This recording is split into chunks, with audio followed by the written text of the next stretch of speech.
అన్న వస్త్రం కోసం పోతే ఉన్న వస్త్రం పోతుంది అని చెప్పిండు కేసీఆర్ గారు.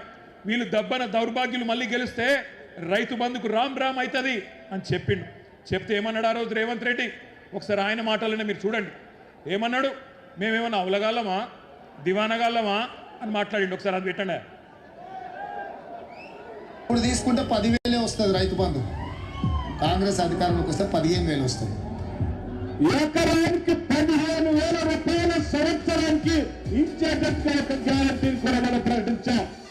రైతు భరోసా, ఇందులో రైతులకు కౌలు రైతులకు సంవత్సరానికి ఎకరాకు 15,000 రూపాయలు ఇచ్చే విధంగా, అదేవిధంగా నిరుపేదలైన కూలీలకు సంవత్సరానికి 12,000 రూపాయలు ఇచ్చే విధంగా రైతు భరోసా కార్యక్రమాన్ని రెండవ గ్యారంటీ కింద ప్రకటించడం జరిగింది.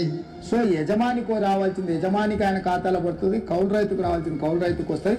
భూమి లేని వాళ్ళు ఉపాధి హామీ కూలికి పోయేట వాళ్ళకు కూడా ఇందులో మేము మద్దతు పెట్టినాము. అంటే ఇప్పుడు అందరికి ఇస్తారు అంటే ఆల్మోస్ట్. అందుకే అంటే డబుల్ అవుతాయి. ఓవర్లాప్ కాదు. ఇందులో వస్తే ఇందులో రాదు, ఇందులో వస్తే ఇందులో రాదు. పంటలకే ఇస్తున్నావు కదా, 3వ పంటకి ఎందుకు ఇస్తలేవు? పంటకు 5,000 ఎకరానికి ఇచ్చినావు, 2 పంటలకే ఇచ్చినావు కదా రైతు బంధు. మరి 3 పంటలు పండిస్తే 3 సార్లు ఎందుకు ఇస్తలేవు రైతు బంధు? కేసీఆర్ అంటున్నాడు కాంగ్రెస్ వస్తే రైతు బంధు బంద్ అవుతుందని. ఎందుకు బంద్ అవుతుందే? మేమేమన్నా దివానగాలమా?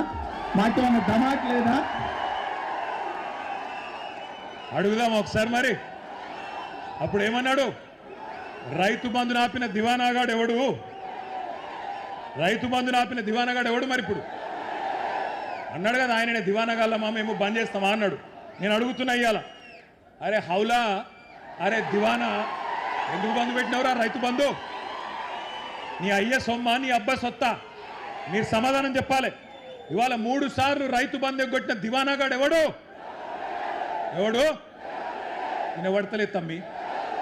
రైతు బీమాను బొందబెట్టిన హౌలాగాడు ఎవడు? 2 లక్షల రుణమాఫీ చేయని దివానాగాడు ఎవడు? 500 బోనస్ ఎగ్గొట్టిన ధోకెబాజ్గాడు ఎవడు? పంటలు కొనుగోలు చేయని బట్టెబాజ్గాడు ఎవడు? పక్కన కేసులు పెడతాడా? కేసులు కాకపోతే వాన అయ్యా ఏం పెట్టుకుంటాడో పెట్టుకోమని దేఖలేంగే.